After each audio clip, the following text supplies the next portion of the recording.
हमारे चैनल को सब्सक्राइब करें और बेल आइकन दबाएं। मैं भी वही हूँ जिनके इंसाफ के लिए कभी कैंडल मार्च हुए थे। उनकी आवाज़ उठाने के लिए हम सब ने अपनी चुप्पी तोड़ी थी, पर मेरे लिए ना धरना है ना आशा की कोई आँच जली। क्या मुझे कभी इंसाफ नहीं मिलेगा?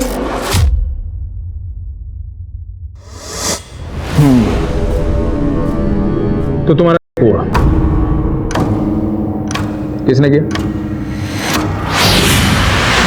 सर वो कुछ याद नहीं आ रहा कौन था, पर उसने मेरे साथ। मतलब तुम कह रही हो कि तुम्हारा हुआ और तुम्हें नहीं मालूम किसने की?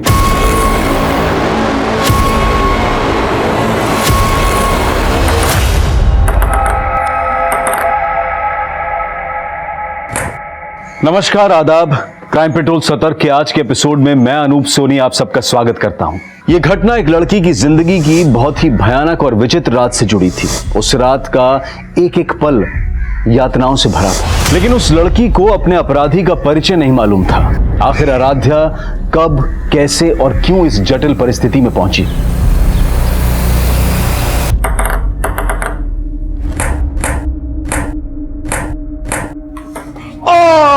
And Aaradhya, you win the game. Nice shot. ए नहीं ना, क्या कर रही हो तुम? थोड़ा एनर्जी रखो ना आराध्या, आई लाइक इट। लेकिन गेम है ना, इतना लंबा नहीं चलना चाहिए, थोड़ा थोड़ा इंप्रूवमेंट करो। और देखो क्या है, ये बैकहैंड है ना, ये बैकहैंड को हम ये ऐसा पकड़ा हमने और ये हमने ये स्ट्रोक दिया, समझिए?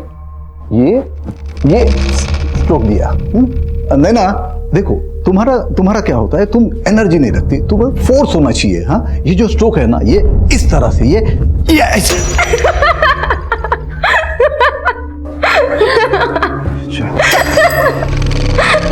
ओके ठीक, आज प्रैक्टिस यही खत्म करते हैं, कल फिर मिलते प्रैक्टिस पे। चल आराध्या, आज पार्टी करते हैं। जाम से जाम टकरा के मैं अपनी हार और तू अपनी जीत सेलिब्रेट करते हैं। अच्छा, जाम से जाम टकराएंगे ना तो लीवर जाम हो जाएगा। फिटनेस पर ध्यान नहीं देना तुझे। आराध्या, क्या हुआ?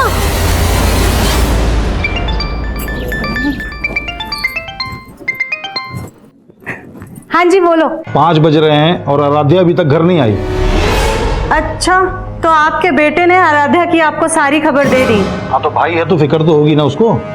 और तुमने माँ की क्या किया? उल्टा उसको क्लब का मेंबर बनवा दिया और तब से पैर नहीं टिकते उसके घर पे। अरे भगवान ने इतनी टैलेंटेड बच्ची दी है तो ऊपर वाले का शुक्रिया अदा करो। और ये रोक टोकना अच्छी बात नहीं है। तो अब कहाँ पे झंडे गाड़ रही है? देखो, लीवर की फिक्र होना तो ठीक है, लेकिन दिल का भी ख्याल रखना चाहिए। मौसम देखो यार कितना अच्छा है। ये लो। बस तल्ली नहीं होना, मुझे घर भी तो जाना है। ओ हेलो, हमें कौन सा शमशान जाना है? बारिश है, बियर है, तुझे और क्या चाहिए? चल अब आइए ना, तो अच्छे से एंजॉय करके जा। एंजॉय तो तब करूंगी ना जब कंट्रोल में रहूंगी। कंट्रोल? अरे मैं हूँ ना, मैं करता हूँ तुझे कंट्रोल। आजा। नहीं पीना यार, प्लीज। आजा। सुपर हीरो तो होगा नहीं जो ये छत से कूदने के जीन्स आ गए तेरे अंदर हैं? चिल कर यार, मैं तो बस ये कह रहा था कि ये रिस्की खेल बंद कर एंड हैव सम फन। चल देख। ओ हेलो, तू बड़ा ब्लश कर रही है, जानती है क्या उसे? जानती तो नहीं, पर लड़का जानने लायक है। अपने बॉयफ्रेंड के सामने फ्लर्ट कर रही है। आज तू पीने के लिए ब्लैकमेल कर रहा था, कल को जीने के लिए ब्लैकमेल किया तो तेरे साथ रिस्क बहुत है, समझा? कोई रिस्क नहीं है पापा। आप तो ऐसे डर रहे हैं जैसे दूसरी लड़कियां जॉब ही नहीं करती। होटल में वेटर का काम करके बड़ा नाम रोशन कर रही मेरा, और रोज रात को 12-12 बजे तक घर आती है। देख मंजू, ये सब नहीं चलेगा। पापा, आप खुद तो मेरी पढ़ाई का खर्चा उठा नहीं पाते, अब क्या मैं खुद की पढ़ाई के लिए पार्ट टाइम जॉब भी नहीं कर सकती? बोल तो ऐसे रही है जैसे तुझे अनपढ़ छोड़ रखा है मैंने। बीए करवा दिया ना, अब इसके आगे ना तू पढ़ाई करेगी ना जॉब करेगी, समझी?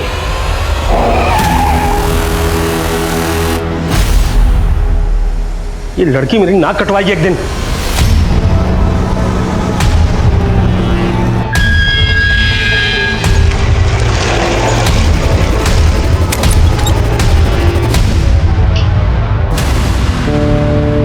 हेलो पापा, आराध्या घर पे ही है। जैसे कल रात को आपने उसकी क्लास ली थी ना, बस वैसा ही करो उसके साथ, लाइन पे आ जाएगी। अब वो चाहे कुछ भी कर ले, मुझे उस संकी से बात ही नहीं करनी है। बाय द वे, ये कहीं उस करण का जादू तो नहीं जो तूने अभिनव से तुरंत ब्रेकअप कर लिया? हाँ, खींच मत यार, मुझे बस अपने गेम पे फोकस करना है। ओह चैंपियन। अच्छा सुन, आज पार्टी में तो आ रही है ना? नहीं यार, घर में पापा ने डिटेन कर रखा है और भाई मेरे पे पहरा दे रहा है, कैसे आऊंगी?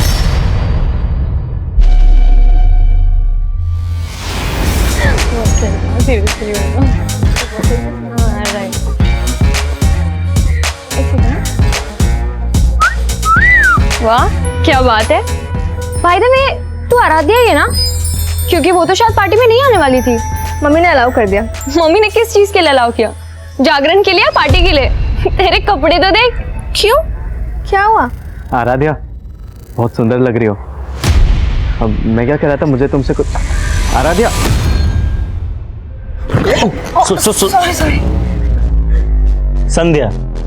आराध्या, संध्या पे तो हम मिले थे। Karan, right? Right. Sense of humour अच्छा है तुम्हारा। वैसे क्या हुआ आज, चोर पुलिस खेल रहे हो? Boyfriend girlfriend? अभिनव मेरा बॉयफ्रेंड नहीं है, he is just a friend. Okay.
क्या बात है बेटा, कल से तुम बड़ी गुमसुम लग रही है। माँ वो कुछ नहीं, बस थोड़ी तबीयत ठीक नहीं है।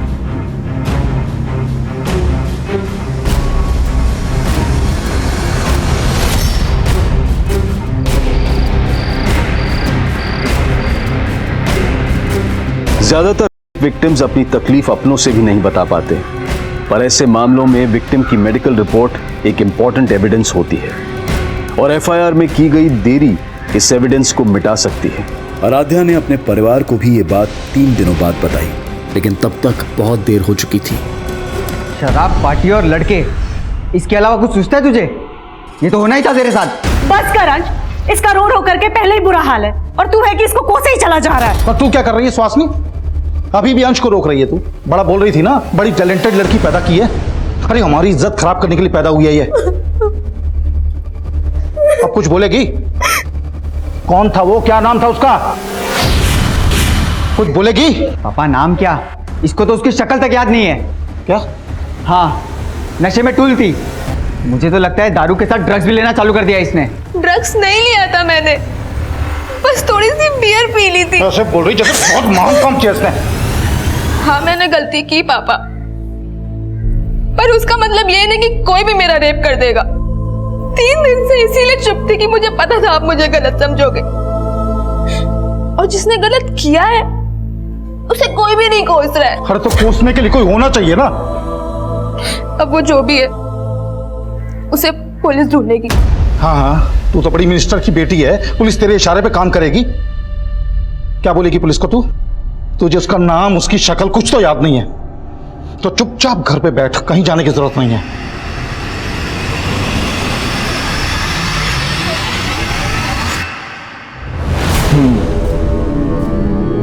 तो तुम्हारा हुआ किसने किया? सर वो कुछ याद नहीं आ रहा कौन था, पर मतलब तुम कह रही हो कि तुम्हारा हुआ और तुम्हें नहीं मालूम किसने किया? सर दरअसल उस दिन ये होश में नहीं थी। सर एक्चुअली उस दिन मैं एक पार्टी में गई थी और मैंने वहाँ थोड़ी सी बियर पी ली थी, पर इतना नशा मुझे पहले कभी भी नहीं हुआ था जितना उस रात को हुआ मुझे। मतलब ये सब पार्टी में हुआ? नहीं सर, पार्टी में नहीं हुआ। मुझे याद है अच्छे से कि पार्टी के बाद घर जा रही थी और मुझे बहुत तेज चक्कर आ रहे थे, बहुत सर दुख रहा था और फिर कुछ भी समझ नहीं आ रहा था कि मेरे साथ हो क्या रहा है। और फिर अचानक से मैं वहीं पे बेहोश हो गई और जब मुझे हल्का सा होश आया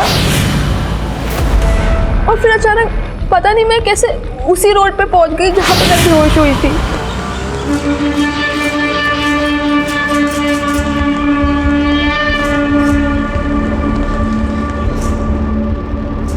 फिर मैंने रियलाइज किया कि मुझे पेट में दर्द हो रहा है, कुछ समझ ही नहीं आ रहा था।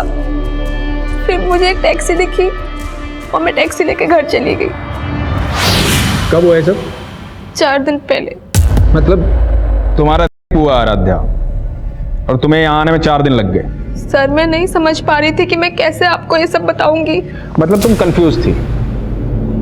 कहीं ऐसा तो नहीं कि होश आने और होश जाने के बीच में जो तुम्हारा हुआ, जो तुम बता रही हो, ये सब वाकई में एक सपना हो? नहीं सर, मेरा ये कोई सपना नहीं था, मेरा सच में हुआ है।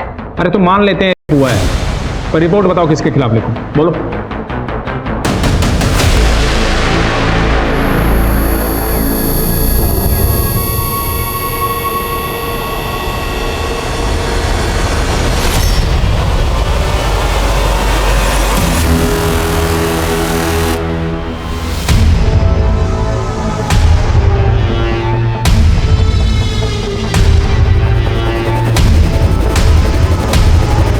देख लिया ना पुलिस के पास जाके?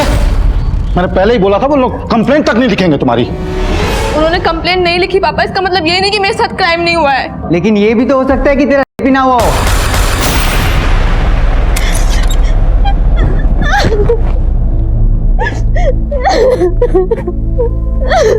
बस बस कर, चुप हो जा। अंश और तेरे पापा कुछ भी बोले, लेकिन मैं तेरी लड़ाई लड़ूंगी। लेकिन बेटा तुझे याद करना होगा कि वो कौन था। ध्यान से सोच, शायद तुझे उसकी शक्ल याद आ जाए। अच्छा ये याद कर कि तू उस दिन उस सड़क से उस कमरे तक कैसे पहुंची। तू खुद से गई थी या तुझे कोई जबरदस्ती लेकर के गया था? ओके ठीक है, बाय। आई बैठी, आ जाओ बेटा, बैठ। सर जब से ये सब हुआ है तब से ये बहुत सदमे में है। मैं समझ सकता हूं बेटा, डरने की जरूरत नहीं। तुम्हारे साथ जो कुछ भी हुआ है हमें ठीक से बताओ।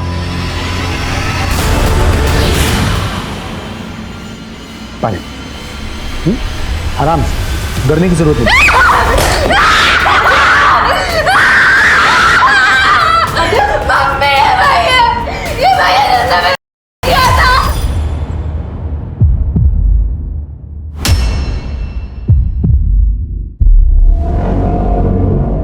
क्या बोल रही है? सॉरी सर, ये बहुत डिस्टर्ब है जब से ये सब कुछ हुआ है।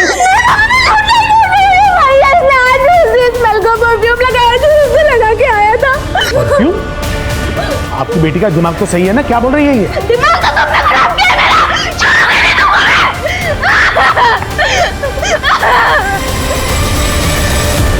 आराध्या कह रही थी कि उसे उस आदमी का चेहरा तक भी याद नहीं है जिसने उसके साथ बलात्कार किया था, और अब परफ्यूम की स्मेल की दलील देकर एक एसएसपी पर गंभीर आरोप लगा रही थी। क्या यह आराध्या का कोई भ्रम था या फिर उसके आरोपों में वाकई कोई सच्चाई थी? लेकिन उसके आरोपों ने पुलिस महकमे में हलचल पैदा कर दी थी, क्योंकि ये बातें न्यूज चैनल्स की हेडलाइंस और अखबारों की सुर्खियां बन चुकी थी। इन आरोपों से पुलिस डिपार्टमेंट की काफी बदनामी हो रही थी। इसके बाद एसएसपी अजीत सिंह ने अपने पद से खुद ही इस्तीफा दे दिया और अपने ही खिलाफ जांच का समर्थन करने लगे। मेरी 30 साल की सर्विस में मैंने खुद ने 30 से ज्यादा केसेस सॉल्व किए हैं। मैं चाहता हूं कि इस केस की पूरी इंक्वायरी हो। मुझे लगता है कि उसकी दिमागी हालत ठीक नहीं है, और जहां तक उस लड़की का सवाल है, या तो वो किसी के बहकावे में आकर मेरी छवि बिगाड़ने की कोशिश कर रही है। सर, ये अजीत सिंह तो बहुत काबिल ऑफिसर है। तुम कैसे जानते हो अजीत सिंह को? दरअसल 5 साल पहले जब मैं आदिल सर के साथ काम कर रहा था, उस वक्त इनसे मुलाकात हुई थी। और सर, तब इन्होंने एक बहुत बड़े सेक्स रैकेट का पर्दाफाश किया था, और अभी खुद रेप केस में फंसे हुए हैं। स्ट्रेंज। उस दिन तो तुम्हें किसी आदमी का चेहरा भी याद नहीं था, और आज तुम कह रही हो कि अजीत सर के परफ्यूम की स्मेल रेपिस्ट के परफ्यूम की स्मेल से मिलती है। पर एक जैसा परफ्यूम तो कई लोग इस्तेमाल करते हैं। अब इन बातों से तुम्हारे दिमागी हालत पर सवाल उठेगा कि नहीं? देखिए, अगर मैं आपको पागल लग रही हूँ तो मेडिकली प्रूफ करके दिखाइए। पहले मेडिकली ये तो प्रूव हो जाने दीजिए कि तुम्हारा रेप हुआ है। तो आप मुझे झूठा साबित कर रहे हैं? झूठ और सच तो सबूत साबित करेंगे। अब आते हैं तुम्हारी स्टेटमेंट पे। उस सुबह जहां तुम ऑटो का वेट कर रही थी, वहां कोई भी सीसीटीवी नहीं है, तो किसी बात का कोई प्रूफ नहीं है, और तुम्हें याद नहीं है कि तुम उसके बाद गई कहां। लेकिन सर, मुझे ये तो याद आ गया है ना कि उस दिन एक ब्लैक कार आई थी, और उस कार में कोई था जो मुझे लिफ्ट के लिए पूछ रहा था। वो कार से उतरा और मुझे अपने साथ लेकर गया, और मुझे पता भी नहीं चला। अब तुम ये कहोगी कि उस ब्लैक कार में अजीत सर थे? नहीं, वो आदमी कोई और था। मतलब कार में तुम्हें कोई और लेके गया, और तुमने रेप का इल्जाम अजीत सर पे लगाया? क्योंकि उस दिन कमरे में अजीत सिंह ही था, और वो कार में कोई और था, और वो कार वाला ही मुझे बेहोशी की हालत में उस कमरे तक लेकर गया, और शायद वापस मुझे वहीं छोड़ दिया। पहले तो तुम्हें एक आदमी भी याद नहीं आ रहा था, अब दो याद आ रहे हैं। तुम्हारा रेप एक आदमी ने किया है, दो ने? एक ने। और वो एक आदमी अजीत सिंह है, जो उस दिन उस कमरे में था। कहाँ था वो कमरा? कौन सा होटल, कौन सा लॉज? कुछ कह नहीं सकती। उस दिन तुमने बताया था कि तुमने बियर पी रखी थी। ऐसे कितनी बियर पी थी कि जो तुम्हें होश नहीं था? शायद 2। और यही बात मुझे भी समझ नहीं आ रही है कि 2 बियर में मुझे इतना नशा कैसे हो सकता है। मतलब कोई और था वहां जिसने तुम्हारी बियर में नशीली दवाई मिलाई थी? मुझे भी ऐसे ही लग रहा है कि मेरी बियर में नशे की गोली किसी ने पार्टी में ही मिलाई थी। अगर ऐसा था तो पॉसिबल है कि वो शख्स जिसने तुम्हारा रेप किया है उसी पार्टी में मौजूद था।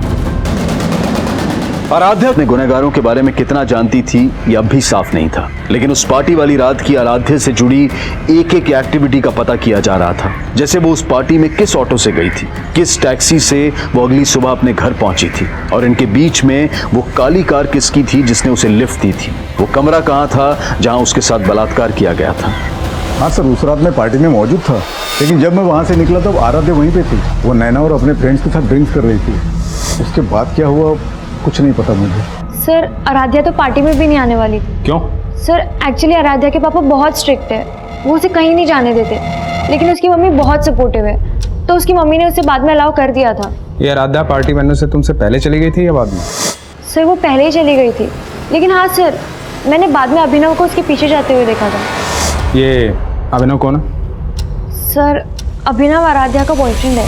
हाँ सर, तो उसने मुझसे ब्रेकअप किया था, लेकिन सर उसने मुझ पर कोई भी रेप एलिगेशंस नहीं लगाए। लेकिन तू उसके पीछे तो गया था, शायद किसी को देखा उसके पीछे? सर, मैं उसके पीछे गया था, लेकिन इससे पहले कि मैं उससे बात करता मेरे दोस्तों ने मुझे रोक लिया। आप चाहे तो उनसे पूछ सकते हैं। और आराध्या से तो मैं मिला तक नहीं था सर, वो पूरे पार्टी में करण के साथ ही थी। करण? सर, मैं उस रात सिर्फ दूसरी बार मिला था आराध्या से सर। हाँ, लेकिन सर मुझे ऐसा फील हो रहा था सर, वो अपने बॉयफ्रेंड अभिनव को जलाने के लिए बार बार मेरे पास आने की कोशिश कर रही थी सर। लेकिन सर मैंने उसे साफ क्लियर कर दिया था कि मैं अभी किसी और के साथ हूँ सर। ठीक है, तुम जा सकते हो। Thank you sir. सर, उस टैक्सी वाले का पता चल गया जिसने उस सुबह आराध्या को घर पे छोड़ा था। हाँ साहब, उस सुबह मैंने इस लड़की को एमजी क्रॉसिंग रोड से इसके घर सुंदर नगर छोड़ा था। ये लड़की कह रही है इसके साथ हुआ था। उस दिन जहां से इसने तुम्हारी टैक्सी हायर की थी, ये फुटपाथ पे बेहोश पड़ी थी। तुमने देखा था इसे बेहोशी की हालत में? नहीं साहब, मैं तो खुद अपनी टैक्सी में सो रहा था। इसने खुद मुझे जगा के मेरी टैक्सी हायर की। उसके साथ क्या हुआ क्या नहीं हुआ साहब, वो तो मुझे नहीं मालूम। क्या रंग है तेरी टैक्सी का? साहब सफेद है।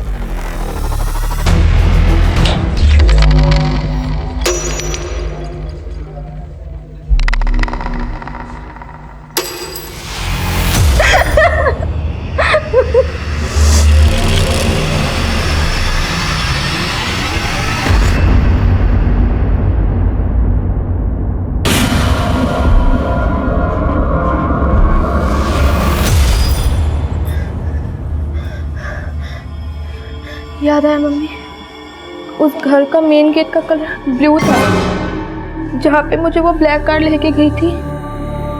Blue colour? पर बेटा पुलिस ने कंफर्म किया है अजीत सिंह के बंगलों का मेन गेट ब्लू कलर का नहीं है।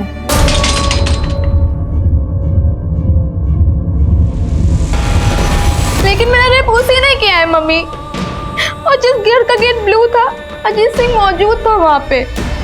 अच्छा ठीक है, तू ये याद करने की कोशिश कर कि उस ब्लैक कार में कौन आदमी था।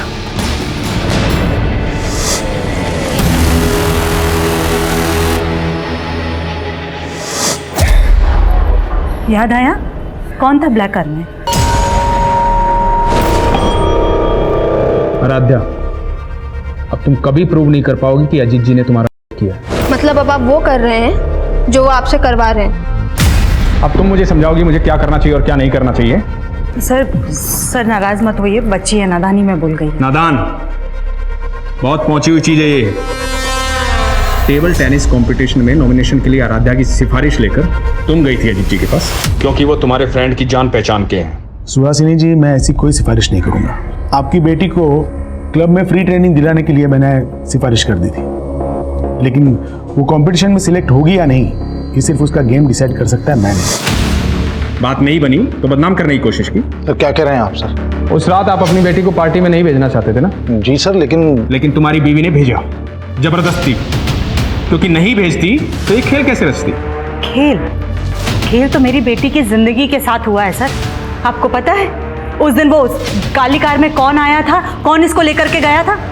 करण सिंह, अजीत सिंह का बेटा। लिफ्ट चाहिए क्या तुम्हें? तो अपनी दलील को पुख्ता करने के लिए अजीत जी के बेटे को फ्रेम कर रही हो तुम। कोई नहीं सुनेगा तुम्हारी कहानी।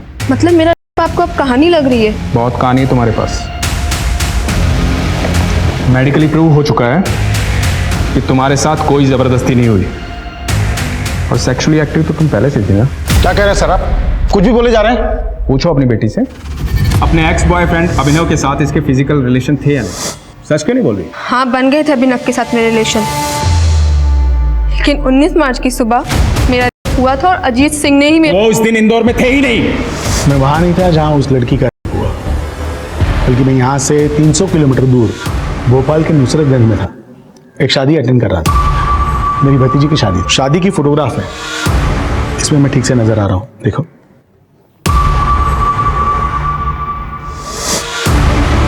अपने एलिगेशन वापस लो, तो इस केस में उल्टे बुरी तरह फंस जाओगे।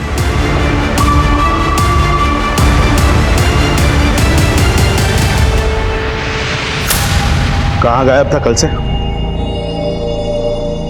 वो अपन तेरी ये आवारागर्दी बंद कर दे। अगर तेरे खिलाफ कुछ भी साबित हुआ ना, तो सबसे पहले मैं तुझे अंदर करवाऊंगा।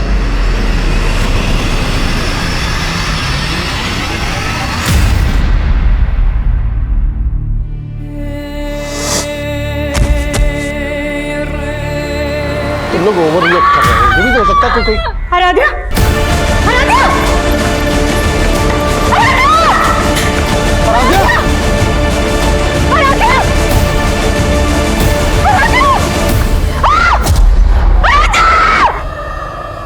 आराध्या की मौत हो गई थी और जल्द ही मीडिया इस मामले को आत्महत्या का रंग भी देने लगी। मेरी बेटी इतनी कमजोर नहीं थी, वो आत्महत्या नहीं कर सकती है। उसको तो हाइट का फोबिया था, ऊंचाई से नीचे देखते ही उसको चक्कर आने लगते थे, तो फिर वो खुद कूद कर अपनी जान कैसे दे सकती है? उसको जरूर किसी ने धक्का दिया था, उसकी हत्या हुई है। मैं इस केस में सेंट्रल इन्वेस्टिगेशन एजेंसी की जांच की मांग करती हूँ। आराध्या की मां द्वारा की गई मांग को मीडिया ने इतना बढ़ावा दिया कि आखिरकार ये मांग स्वीकार कर ली गई और ये केस इन्वेस्टिगेशन डिपार्टमेंट को सौंप दिया गया। आप लोगों का कहना है कि आराध्या को ऊंचाई से डर लगता था, इसके बावजूद वो टेरेस पर अकेले गई। क्यों गई होगी वो टेरेस पर? सर ऐसे ही गई थी, लेकिन कभी भी वो मुंडेर के पास नहीं जाती थी। आप लोग कहाँ थे उस वक्त? हम सब लोग यहाँ नीचे थे, और तभी अचानक से आराध्या की चीखने की आवाज सुनी और जाकर के देखा तो सर अगर आराध्या खुद कूदी होती तो फिर वो चीखती क्यों? उसको जरूर किसी ने धक्का दिया था। पक्का उस अजीत सिंह और उसके बेटे का ही हाथ है इसमें। आप लोगों के कहने का मतलब है कि एसएसपी अजीत सिंह और उनके बेटे करण ने किसी को आपके टेरेस पर भेजा, उसने आराध्या को धक्का दिया। लेकिन आप लोगों के घर पर होते हुए आपके टेरेस पर कौन आ सकता है?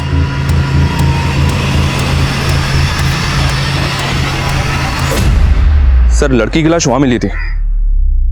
अगर कोई बाहरी आदमी इस छत पे आया है तो पड़ोस की किसी छत से ही आ सकता है, क्योंकि यहाँ पे आने के लिए सीढ़ियां घर के अंदर से ही आती हैं और आस पड़ोस की किसी छत पे सीसीटीवी मिलना तो पॉसिबल नहीं है। सुमित, आसपास पता करो, वारदात के दिन कोई सस्पिशियस शख्स देखा गया था क्या? मनीष, सबसे पहले हमें यह पता करना होगा कि आराध्या का रेप और मर्डर केस क्या दोनों आपस में कनेक्टेड है या फिर दोनों केसेस अलग अलग हैं? लेकिन सर, इस केस की इन्वेस्टिगेटिव टीम का तो यही मानना है कि आराध्या का रेप ही नहीं हुआ और मेडिकल रिपोर्ट से भी ये कंफर्म नहीं हुआ है। मेडिकल रिपोर्ट से तो तब कंफर्म होता ना जब रेप के तुरंत बाद उन्होंने आराध्या का मेडिकल करवाया होता। उन्होंने रिपोर्ट ही 4 दिन के बाद फाइल करवाई थी। सर, आराध्या ने 3 दिन तक तो हमें भी कुछ नहीं बताया था। और 4 दिन तक आराध्या को रेपिस्ट का चेहरा ही याद नहीं था। 7 दिन के बाद उसने एसएसपी अजीत सिंह पर एलिगेशन लगाए और कहीं 10वें दिन जाकर आराध्या को याद आया कि उस ब्लैक कार में अजीत सिंह का बेटा करण था। ठीक हो तुम? सर, आराध्या को जैसे जैसे जो कुछ भी याद आता जा रहा था वो हमें बताती जा रही थी। इसका मतलब ये नहीं है कि वो कुछ भी झूठ बोल रही थी, लेकिन पुलिस ने हमारी किसी बात पर भी भरोसा नहीं किया। हाँ सर, अजीत सिंह ने घर पे आके मुझे धमकी दी। मैं कोई टेढ़ा तरीका इस्तेमाल नहीं करना चाहता। आप कोर्ट में जाना चाहते हैं, जरूर जाइए, लेकिन कोर्ट का फैसला आप पे भारी पड़ेगा। मेरे बॉस से बोल के मुझे जॉब से निकलवा दिया, उसके बाद मेरी वाइफ और बेटी के पीछे गुंडे लगवा दिए। 2 दिन में अगर कंप्लेन वापस नहीं ली ना तो अंजाम बुरा होगा, समझे? कौन आदमी थे वो? पता नहीं, बिना नंबर प्लेट की बाइक पर आए थे और दोनों ने हेलमेट भी लगा रखा। हमने पुलिस को इस बात की जानकारी दी, लेकिन हमारी कोई सुनवाई नहीं हुई। सर, आराध्या की फैमिली भले ही लगातार अजीत सिंह और उसके बेटे पर एलिगेशन लगा रही है, लेकिन अजीत की अलावा उसके खिलाफ नहीं जाती। ये देखिए सर, 19 मार्च को अजीत सिंह भोपाल में शादी में शामिल हुआ था और ये बात सही है सर, मैंने कंफर्म किया है। और सर, ये एविडेंस अजीत जी के बयान को सपोर्ट करता है। मनीष, कहीं ऐसा तो नहीं है कि तुम अभी भी इस बात से इन्फ्लुएंस हो कि अजीत सिंह एक काबिल ऑफिसर थे? नहीं सर, बिल्कुल भी नहीं। मैं सोच रहा हूँ कि अगर सच में अजीत सिंह इस केस में इन्वॉल्व है तो अजीत सिंह जैसा काबिल ऑफिसर अगर इस तरह का कोई क्राइम करेगा तो वो इतनी सफाई से करेगा कि किसी का हाथ उसके कॉलर तक ना पहुंच पाए। हो सकता है ये जो अलीबाई के प्रूफ है ये अजीत सिंह के दाव पेच हो। लेकिन सर, अगर ये कोई दाव पेच है तो अजीत सिंह 19 मार्च के इस फोटो में क्यों दिख रहे हैं? वो वेडिंग पार्टी चली होगी 18 मार्च की रात से 19 मार्च की सुबह तक, और 19 मार्च की रात को 12 साढ़े 12 बजे से लेकर सुबह 6 बजे तक आराध्या गायब थी। मनीष, ये भी तो हो सकता है उसी रात लेट नाइट अजीत सिंह भोपाल से इंदौर आ गया। लेकिन 19 तारीख की रात तक अजीत जी का फोन भोपाल में एक्टिव था, तो क्या ये भी कोई दावपेच का हिस्सा हो सकता है सर? ये दावपेच किसका है ये पता लगाने के लिए हमें सबसे पहले उस घर का पता लगाना होगा जिसके लिए आराध्या ने कहा था कि उसमें उसका रेप हुआ। आराध्या ने स्टेटमेंट दी थी कि उस घर का गेट नीले रंग का था, लेकिन पुलिस ने उस घर को ढूंढने की कोशिश ही नहीं की। लेकिन हमें ढूंढना है। Sure sir. उस ब्लैक कार की क्या अपडेट है? As per the Aaradhya's statement Ajit Singh के बेटे करण ने ब्लैक कार में ही उसको लिफ्ट ली। ठीक हो तुम? लेकिन आराध्या ने जहां से लिफ्ट ली थी उस जगह पे कोई सीसीटीवी नहीं है और रिकॉर्ड से भी ऐसा कुछ पता नहीं चला है कि करण के पास कोई ब्लैक कलर की कार होगी। ठीक है, शुरुआत अजीत सिंह के बेटे करण से ही करते हैं। बुलाओ करण को पूछताछ के लिए। सर, मैं उस रात पार्टी वेन्यू के बाहर आराध्या से मिला ही नहीं सर, और ना ही मेरे पास कोई ब्लैक कलर की कार है। सर, मैं खुद शॉक्ड हूं। पहले तो उसने मेरे पापा पे एलिगेशन लगाए और अब मुझे घसीट रही थी। अब तुम ये कहोगे कि उसने तुम्हारे पापा पर एलिगेशन इसलिए लगाए थे क्योंकि तुम्हारे पापा ने टेबल टेनिस कंपटीशन के लिए उसकी सिफारिश नहीं की थी। ऐसा पापा को लगता है। हो सकता है वजह कुछ और हो। क्या वजह हो? ऐसा कहना नहीं चाहिए लड़की के बारे में, पर वो मुझसे अट्रैक्टेड थी सर। वो फिजिकल होना चाहती थी मेरे साथ।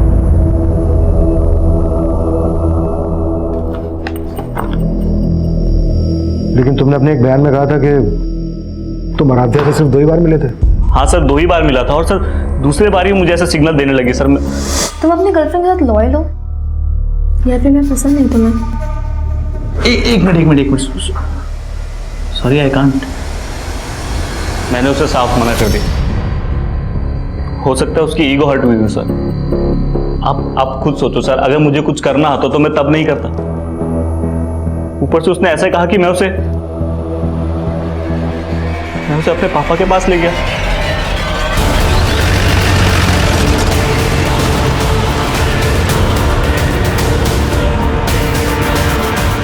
अजीत सिंह और उसका बेटा करण सिंह भले ही इस केस के प्राइम सस्पेक्ट थे, लेकिन इस केस में अभी बहुत कुछ था जो सामने नहीं आया था। जैसे कि आराध्या की मौत के पीछे का राज क्या था, वो नीले गेट वाला घर अगर था तो कहां था, वो काली गाड़ी अगर करण की नहीं थी तो किसकी थी, और उस रात पार्टी में मौजूद लोगों से भी इन्वेस्टिगेटिंग डिपार्टमेंट अपने तरीके से पूछताछ कर रही थी। और उस टैक्सी वाले को भी फिर से तलब किया गया जिसने आराध्या को के बाद उसे उसके घर छोड़ा था। हाँ साहब, मैं मानता हूँ उस सुबह मैं MG रोड क्रॉसिंग पे था, लेकिन मैं अपनी टैक्सी में सो रहा था और मैंने उस लड़की को तब देखा जब वो मेरी टैक्सी हायर करने आई। उस वक्त हालत कैसी थी उसकी? हालत तो ठीक नहीं थी साहब, वो बहुत ज़्यादा डरी हुई लग रही थी।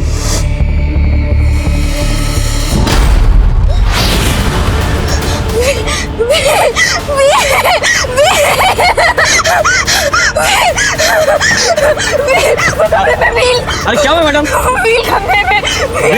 साहब मुझे कुछ समझ ही नहीं आया, वो कौन से व्हील और कौन से कमरे की बात कर रही थी। ये टैक्सी वाला बोल रहा है कि आराध्या किसी व्हील और कमरे की बात कर रही थी। कहीं ये कमरा वही तो नहीं जिसमें आराध्या का रेप हुआ था? तो किसी व्हील का भी उस ब्लू गेट वाले घर से कनेक्शन है? ऐसा कोई घर मिला? नहीं सर, फिलहाल तो नहीं। हाँ, लेकिन आराध्या की दोस्त नैना ने एक नई स्टेटमेंट दी। सर मैंने ये बात पहले भी पुलिस को बताने की कोशिश की थी, लेकिन वो वही जानने में इंटरेस्टेड थे जो वो जानना चाहते थे। कब की बात है ये? क्या हुआ?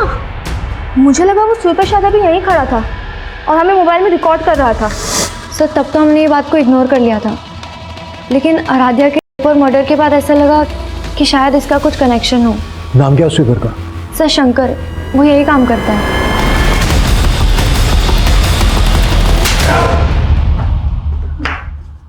मैंने क्या किया सर? शंकर ने स्टेटमेंट दिया तेरे खिलाफ। स्टेटमेंट? कैसा स्टेटमेंट? कि सफाई के बहाने शंकर को तूने गर्ल्स लॉकर रूम के पास भेजा। पैसे दिए थे तूने शंकर को आराध्या का वीडियो निकालने के लिए। नहीं, शंकर झूठ बोले। शंकर झूठ बोले। कैसा वीडियो? वही वीडियो जो उसने तुझे भी सेंड किया था। उसकी मैसेज हिस्ट्री निकाली हमने और तेरी हिस्ट्री भी निकाली। इससे पहले भी कई लड़कियों ने कंप्लेन की थी ना तेरे खिलाफ। यकीन कीजिए सर, मैंने कुछ नहीं किया। आराध्या को लेकर तेरी बुरी नियत थी ना?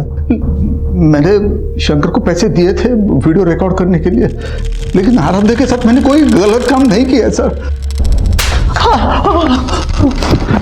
इसी वीडियो के बल पे तू ब्लैकमेल कर रहा था ना आराध्या को?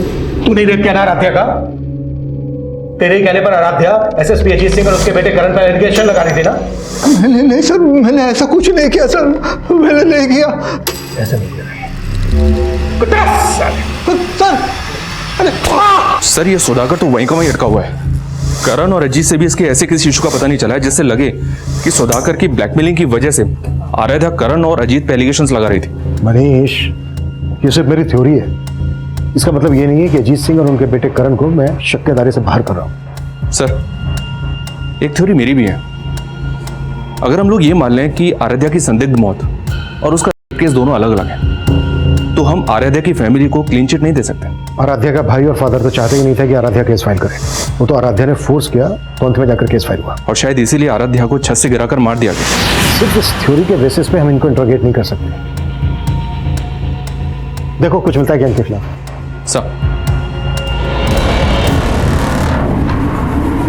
अब आराध्या के पिता और भाई शक के दायरे में थे और तभी एक नई जानकारी सामने आई। आराध्या का जिस दिन मर्डर हुआ था सर, उसके कुछ दिन पहले से ये आदमी आराध्या के घर के पास मंडरा रहा था। कौन है? आराध्या की फैमिली ने तो इसको आइडेंटिफाई नहीं किया है, पर अपनी एक टीम इसकी पहचान पता करने में लगी हुई है। सर, मुझे आपको एक बात बतानी थी। मेरे पास कुछ दिन पहले एक फ़ोन आया था। हेलो सर, वो फ़ोन एक लड़की का था इस केस के बारे में कुछ जानती थी, मुझसे मिलना चाहती थी, पर केस तब तक आपको ट्रांसफर हो गया।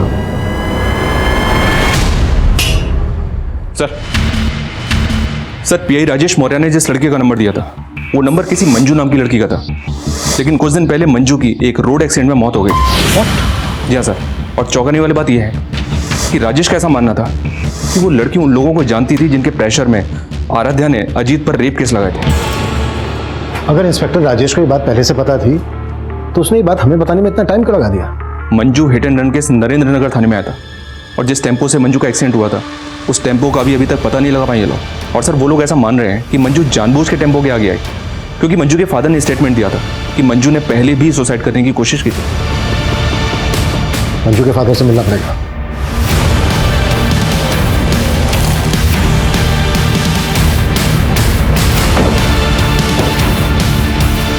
हाँ साहब, ये सच है कि मेरी बेटी ने आत्महत्या करने की कोशिश की थी।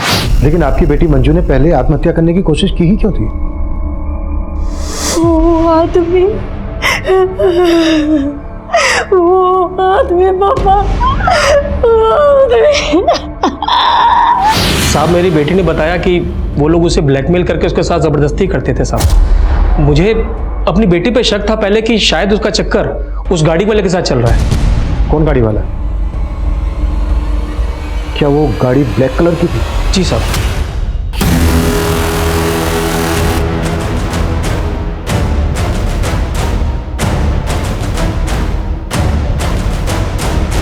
फिर साहब मैंने उस कार का पीछा किया जिस कार में मेरी बेटी थी, और वो कार एक कोठी में घुस गई। मैं कोठी में जाने की कोशिश की, लेकिन साहब वॉचमैन ने मुझे अंदर जाने नहीं दिया। कहाँ है वो कोठी? सब आराम नगर में है साहब। जिस कोठी की बात तुम कर रहे हो, ब्लैक कलर की कार जिस कोठी में घुसी थी, उस कोठी का गेट नीले रंग का है।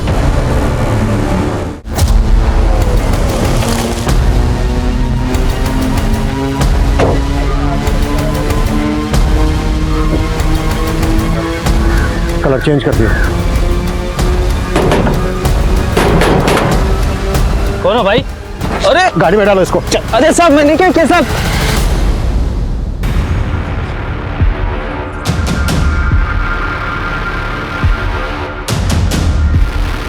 ये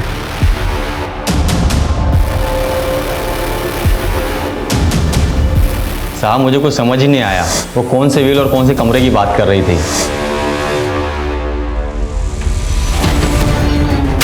किसका घर है ये? क्या होता है यहाँ पे? साहब का घर है। कौन से साहब का घर है ये? अब सफाई देने के लिए कुछ नहीं बचा। बेनामी संपत्ति का वो घर जब्त हो चुका है, और तुम्हारा वफादार खबरी मुकेश उठा लिया उसको हमने। मुकेश सब कुछ कबूल कर चुका है। क्या कबूल कर चुका है वो? यही कि मेरे कहने पर उसने उस लड़की को छत पे से फेंक कर मारा। हाँ, मैंने करवाया उस लड़की का मर्डर, क्योंकि उस लड़की ने मेरा जीना हराम कर दिया था। मेरा 30 साल का बेदाग करियर खाक में मिला दिया था। लेकिन इससे ये कहाँ साबित होता है कि मैंने उस लड़की का रेप किया। अजीत सिंह एक बहुत ही पावरफुल और पहुंच वाला ऑफिसर था, इसलिए आईडी के लिए यह बेहद जरूरी था कि वो उसके खिलाफ पुख्ता सबूत जुटाए। आईडी की टीम ने क्राइम सीन की फोरेंसिक जांच करवाई और वहां उन्हें आराध्या, अजीत और कुसुम तीनों के ही डीएनए के ट्रेसेस मिले, और उस प्रॉपर्टी की डिटेल से यह भी पता चल गया कि वो बंगलो अजीत सिंह की ही एक बेनामी संपत्ति थी। तुम मुंह खोलेगा या फिर मैं मेरे तरीके से मुंह खुलवाऊं तेरे से? गर्मी मत दिखाओ जिंदल, गर्मी अच्छे अच्छे को खा जाती है, मुझे भी खा गई। औदा मिलते ही अंदर की सारी बुरी आदतें उबाल मारने लगती हैं। मुझे लड़की की आदत थी और मेरे बेटे को ड्रग्स की। मैंने कई बार कोशिश की कि उसकी आदत मैं छुड़वाऊं, लेकिन बाद में हम दोनों ने संधि कर ली। मैं उसकी आदतें पूरी करता था और वो मेरी जरूरत है। सर मंजू, मैंने उससे दोस्ती करी, उसे लगा मैं उससे प्यार करता हूँ, लेकिन मैं उसे अपने पापा के पास ले गया था। मंजू कमजोर थी, उसे मजबूर करना बहुत मुश्किल नहीं था, लेकिन आराध्या नखरीली क्रीम थी। करण को उसके लिए बहुत पापड़ बेलने पड़े। सर वो पार्टी में आराध्या के बियर में मैंने ही नशे की गोली मिलाई थी सर। पार्टी के बाद जब आराध्या घर को निकली तो मैं उसके पीछे गया। मैंने देखा सर वो ऑलमोस्ट बेहोश सी पड़ी थी रास्ते में। मैं उसे लिफ्ट दी और पापा के पास ले गए। तुझे लगा कि आराध्या तुझे कभी पहचान नहीं पाएगी, लेकिन आराध्या ने तुझे पहचान लिया, वर्दी उतरवा दी तेरी, और ये बात तेरे से बर्दाश्त नहीं हुई। हाँ, नहीं हुई मुझसे बर्दाश्त। और ये बात भी मुझसे बर्दाश्त नहीं हुई कि मेरा ही डिपार्टमेंट मेरे पीछे हाथ धो करके पड़ा था। और वो खबरी मुकेश मेरा पुराना वफादार, और उसने मेरे कहने पर आराध्या को खत्म कर दिया। मंजू को भी तूने ही मरवाया ना? मंजू सर पे चढ़ने लगी थी। आराध्या की हिम्मत देखकर उसे भी हिम्मत आने लगी थी। उसने इंस्पेक्टर राजेश को फोन कर दिया। हेलो, ये बात मुझे पता चल गई और मौका देखते ही मैंने उसे भी। पुलिस रक्षक होती है, भक्षक नहीं। और एक बाप अपनी औलाद को सही रास्ते पर लाता है, गलत रास्ते पर नहीं। तूने अपने बेटे को अपने निजी स्वार्थ के लिए गलत रास्ते पर लाया।